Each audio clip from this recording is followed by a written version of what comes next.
All right, so we are on, I think it's called 5.3, 5.4, so kind of like bouncing around. So we are on to what I would call the easier part of this unit, I guess. And we kind of, I wanted to teach them in that order so you have more time to keep practicing and keep digesting that vocabulary and that harder math. Because I feel like the things we're going to cover here aren't so bad, so this gives you time to kind of ask questions about that if you have them. Also working on the chapter worksheet. Remember, if you're watching this on the correct day on Thursday, Thursday and Friday are the last 2 days to get on and talk about chapter worksheets. So if you want to get on right now, like stop this video and go get on and talk about it, do that real fast. If you're watching this at the start of class, otherwise game plan to get on the call tomorrow, because that'll be your last chance to go over it. Of course, I have the homework up from the previous day, so if there's questions you have on that, let me know. But this is just up so that my in-person students could, of course, ask me any questions that they might have. This was all stuff that was the homework from the day before the quiz, so it's a lot of like good practice about thinking about things for that. All right, so I gave them a warm-up. I know that I gave you a similar warm-up way back before, I almost called it spring break, Thanksgiving break. So this is a good kind of time to just go back, refresh some of our math. And if you want to try this one, it says classify the triangle by its angles. So I think we would just be giving it a name like, is it acute, is it right, is it obtuse? In order to do that, we would need to find all the angles. There's a little bit of a trick to this one again, like the one last time. I'm going to try not to hint at it too much, just to see what you remember. So if you want to try this out, pause the video. If not, the answer's coming right up. And so the main thing is that I knew that all three of those angles have to add up to 180. So let me get this where you can see it a little bit better. So I took the three angles, knew they had to add up to 180. Of course, I combined my like terms.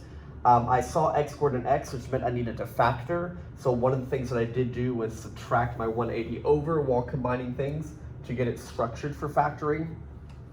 And the trick that we saw before Thanksgiving break happened here again, that if there's a number in front of x squared, the first thing you want to do is, if everybody can divide by that number, do it, because it shrinks it to a more manageable problem. We are going to address how to deal with this when it doesn't do that, but we haven't really done that yet, and this unit's too complicated. We're not going to take this unit to readdress that, but we absolutely are going to need to know that before you leave this course. Bringing it down to here, of course, I was able to factor it, got potential answers of -9 and 6. It looks like when I went to plug -9 into like one of these, I started getting negative angles. I was like, nope, can't do that. So then when I plugged in 6, I was able to get 31, a 31, and a 118. That all adds up to 180. I felt happy about it. So if I was classifying this triangle, it's definitely obtuse, since it has an obtuse angle in it, the 118. Also, because of the 231s, I call this isosceles, so it's an isosceles obtuse triangle, and just those are the values of the different angles if they wanted to know them. So kind of all of that was there, boom, boom, boom. The next thing, oh wait, I'm thinking of something we're going to do tomorrow. I'm like, wait, where's that page? Okay, cool.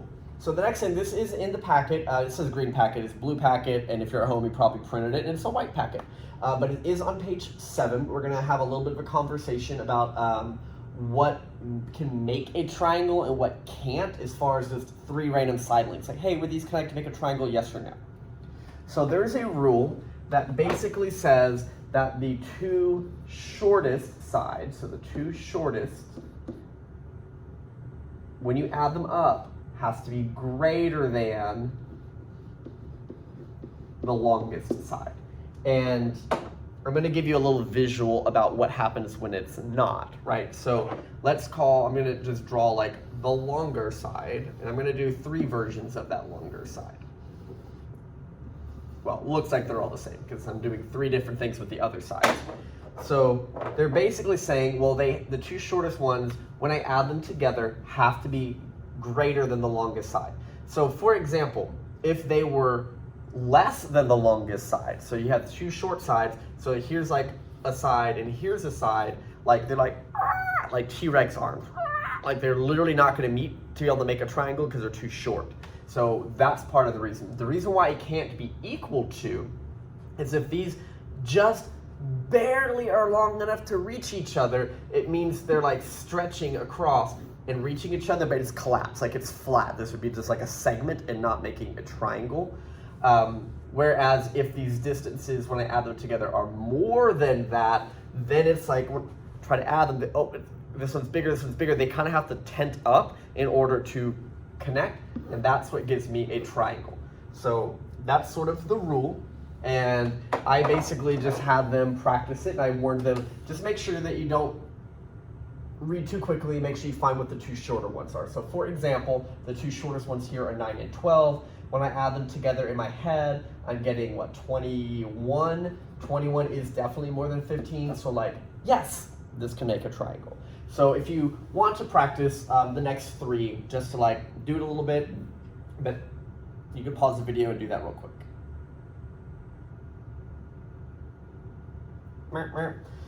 So the next one, the shortest ones is 10 plus 9 is 19. That is not more than that, so no, that would be like T-Rex arms, like they can't reach each other. The two shorter ones here, 8 plus 7 is what, 15, carry the 1, 4, 5, 6, 75, it's more than 70. 5 and 10 is exactly equal to 15, so no, that would be like what makes a flat line. Okay, so again, not the most complicated thing in the world, but if you've never thought about it, you probably wouldn't even realize that that was a thing, so that's kind of the rule, and just know that we're able to do that. This here is like an extension of that. If I know what two sides are, and now I don't know if 9 is the shortest or the medium, I don't know if 15 is like the middle one or the longest, so there's a window or a range of answers that the other side could maybe be. And so the way we're going to write these answers are like an inequality. So we're going to have like number less than x less than number, meaning that x, it's like has to be bigger than a certain amount, but less than another amount over here. And without making this super complicated, the way you get this is you basically subtract them. 15 minus 9 is 6. My brain is not working. And then you add them. 15 plus 9 is 24. And that would be the window of things that would work. So I usually tell my students, like, let's just pick a random number. Like, pick something that is not bigger than 6. So like 5. So if the side here is 5, the two shortest are 5 and 9. 5 plus 9 is 14. You're like, oop, not bigger.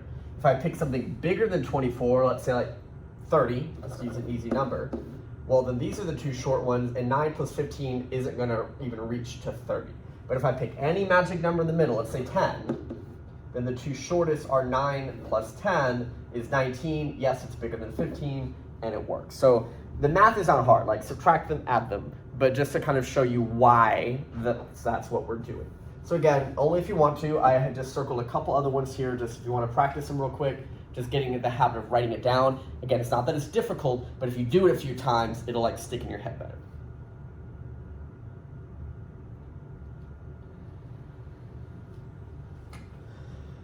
Okay, so subtracting, so 9 and 31. This is 14 to 23, I think it's 9 and 37.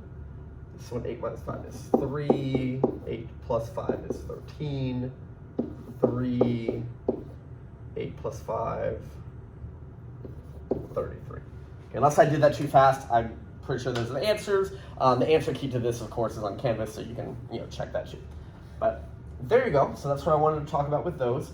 The next thing I wanted to look at, and this is kind of a definition, so don't worry about this. We're going to sort of observe what I know about different triangle connections, as far as, I'm just kind of show you. So there's different ways that we know, let's see what order we talk about these things in. There's nothing wrong with this, I'm just trying to check. Yeah, I'm actually going to start on this page and I'll work my way backwards. So once we kind of know like the different way that the three numbers need to be in order to make a triangle, something that ends up being the case is that the smallest opening will always be the shortest side length, and like the biggest opening will always go with the biggest side length within one triangle. So it's not just like, oh, that angle is bigger than that angle, so for sure you're going to have a bigger side. Not necessarily. And what I mean by that is like, here's an acute angle, here's an obtuse angle. Okay, if I just assume that this is always going to have a longer side attached to it. The problem is like, well, what if this is the side, but on this acute angle, I just happen to keep extending these for a really, really long time, and now I connect them, right? Just because this angle is smaller doesn't mean the side is going to be smaller. So that's what we want to be careful of. But within the same triangle, we can put them in order, that the smaller angles will go with the smallest sides all the way up. So that's pretty much what this is talking about. And so I just had like 2 quick examples just to sort of point out. So if I know the 3 sides, the longest one goes with here. So if I'm going in order from smallest to largest, the smallest side, 7.5, goes with angle Q. So angle Q is the smallest, 8.8 goes with angle R, and the longest 9.1 goes with angle P. So just the fact that within one triangle, the order of the sides will match the order of the angles. Here I can see this is 90, this is 51, so I can subtract it, this is 49, of course I know that's 90. So here they want me to order the sides from shortest to longest. So shortest is this WY, and again, we're gonna write those as segments because they're side lengths. The next one, 51, goes with XY, and the longest is WX or XW. Again, the order of these 2 letters don't matter, but they are in that order. So again, not something that's super complicated, something that kind of makes sense. I just want to remind you that this is true within one triangle. Okay, so now I'm gonna worm my way back to this page just because it's a little weirder. So some other things that I might be able to know, and I can put them in order least to greatest or just things like that. This, we're going to go back and revisit sort of the exterior angle that said that this outside extended angle is always equal to these other 2 angles added together that are further away. And so the extension of that, which becomes the exterior angle inequality, says that if I equal those 2 different things added together, then I must be bigger than either one of them separately. Okay, so it's the idea is like, if this was like 2 plus 3 is 5, 5 has to be bigger than 2, and 5 has to be bigger than 3, right? Those are really tiny angles, but like you get the idea. So the type of thing that we would be able to do in like this giant problem, I said, hey, are there any measures that are for sure less than angle 7? I'm like, ooh, okay, well, angle 7 is an outside angle. So angle 7 is definitely bigger than remote angles. So what you're going to want to do with these is really focus on all the different triangles that you could maybe be looking at. So if I just focus on, let's say, this triangle, then 7 has to be equal to the 5 plus 4, which means it is definitely bigger than 5 or 4. So I know that angle 5 and that angle 4 are definitely smaller than angle 7. Also, if I instead focus on the larger triangle, then this angle 7 is equal to angle 1 and angle 2/4 smushed together, added together. So this is also bigger than these, meaning that these are smaller than 7. So I would also know that angle 1, this angle 2 piece, and I would write down angle 4, except that's already in my list, so I don't need to. Okay. And I think that's it, because I don't have anywhere else where 7 is an exterior angle for a different shaped triangle in this drawing. The next one then says, is there anything that is for sure bigger than angle 6? So,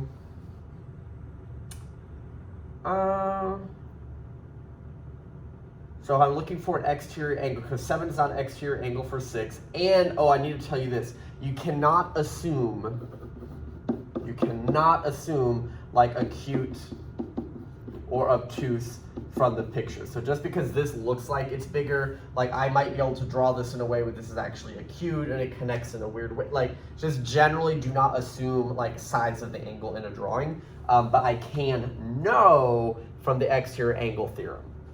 So I'm trying to see if 6 is connected to any exterior angle. So if I were to focus on this triangle, then 6 plus 1 would be the same thing as 8. So I know that 8 is bigger than 1 and 6. So 8 for sure has to be bigger than 6. I'm trying to think if there's anything else I would definitely know. Are there any other exterior angles I can draw? So that was the big triangle. So let me focus on the smaller triangle, I think. Because 3 is an exterior angle for 4 plus 6 added together. And so because of that, 3 has to be bigger than the 6. Okay. That's the other one. I remember thinking there were 2 answers to this when I made the key earlier, and I was like, where did the other one come from? So it is a little tricky, and if that looked a little confusing, maybe go back and just kind of rewatch that part. But the thing that you want to focus on is the exterior angle. So it's like here's a triangle that has an exterior angle. Also, here's an exterior angle for it. You know, so depending which numbers we're asking about, those might be something that I could talk about. When I focused on this triangle, potentially I had the exterior angle of 7 or the exterior angle of 3, again, depending which ones I'm talking about or are helpful. Let's see.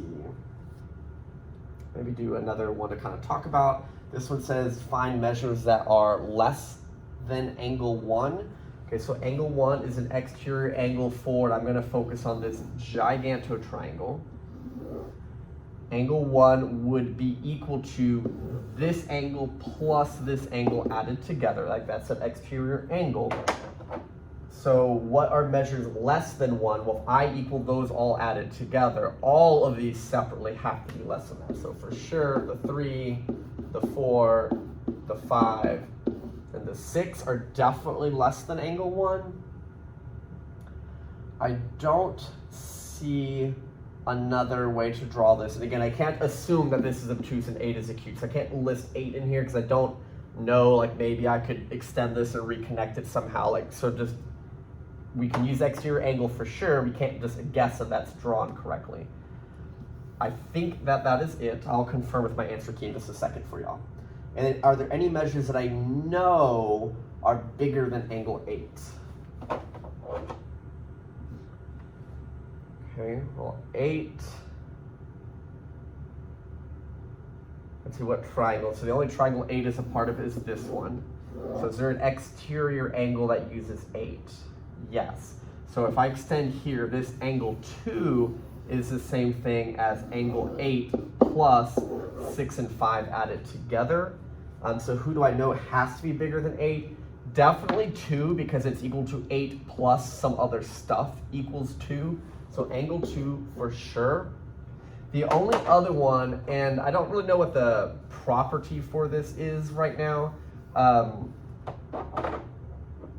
but if I'm using this same vertex, so they share this side length, and here's this angle 8 that goes to it, and there's this angle 7 right here that goes to it. Even though I can't assume acute or obtuse, no matter what angle this is, if I scoot in closer, I have to open back up more in order to reach. So as I get closer in, if I'm going to connect to the same vertices, that angle 7 is one that I know would have to be larger. So again, it's not that any of this stuff is complicated in theory, it's just you gotta kind of practice it and think about it, and so there's all of that. Okay, the very last things, we're kind of cramming topics today, and part of why we're cramming topics is I want tomorrow to be as short as possible, so you have just kind of a work day on the chapter worksheet. So that's kind of why we're going over a lot of things today. The last thing we're going to look at today, it's in page 8 in the blue packet. It's what's called an indirect proof. And without going cray-cray, an indirect proof is, just give you the definition, like, so sometimes it's hard to take a bunch of step-by-step things and lead to an answer. Like, we've seen how to do that, but there are some concepts in math that are very hard to go step-by-step and prove something for sure is right. So what an indirect proof is, we assume the opposite of the proof part. So we're going to say, instead of proving it, I'm going to pretend it's the opposite of that. And then I'm going to go forward a few steps and show you that that doesn't work. So if I don't want them to be supplementary, I'm going to go, well, let's pretend that they are.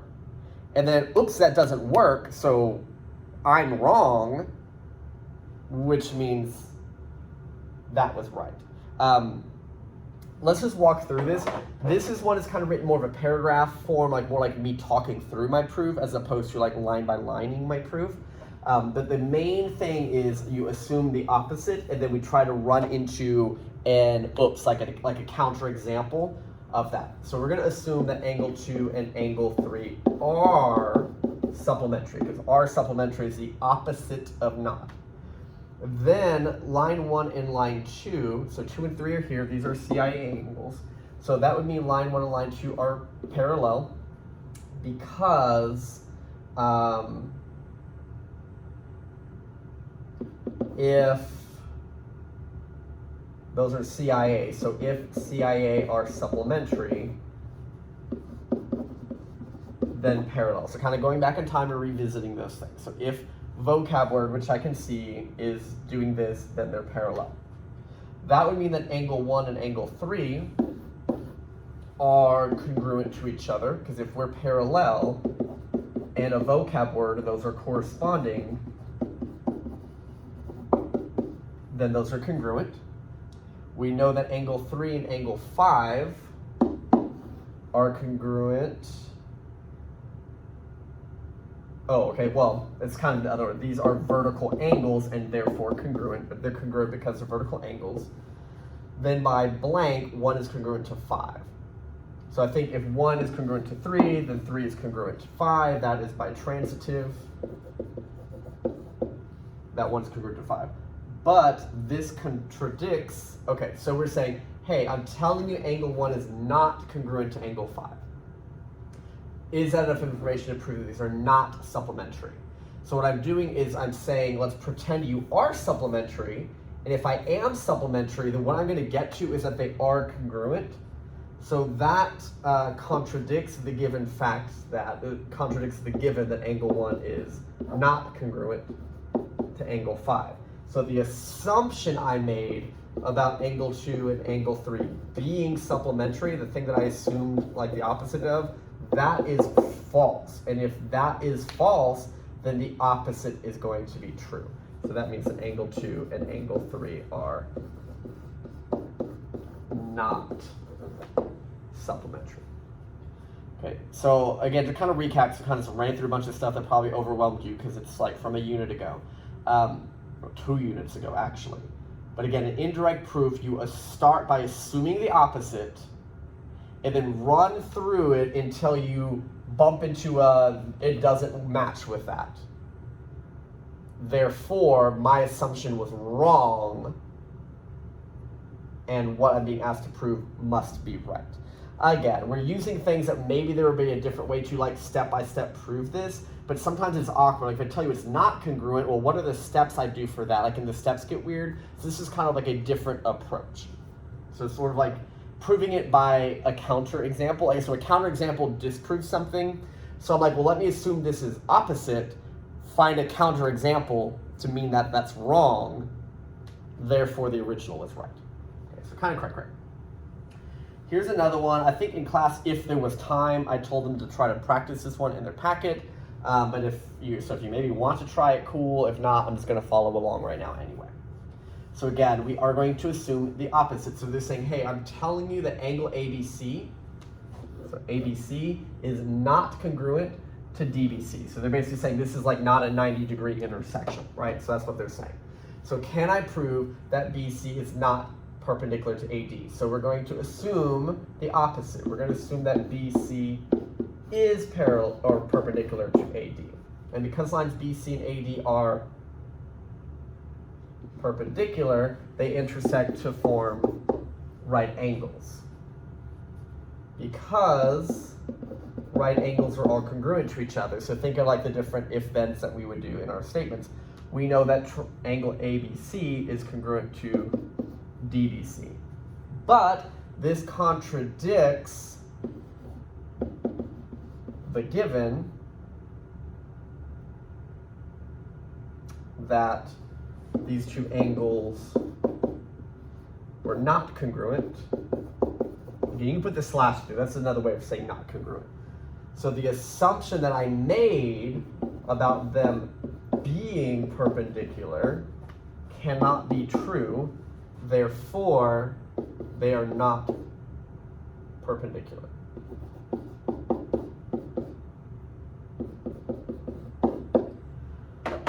Okay, so again, the question was saying these angles don't equal each other, so that should be able to mean that this is not perpendicular. We can think through that logically, like if these are not both 90s, then that's not a perpendicular line. But it's kind of hard to, like, how do I say that using if-then statements that we've agreed work? So that's why I'd say, well, let's pretend that they are perpendicular, and if they are, I know they have to be equal.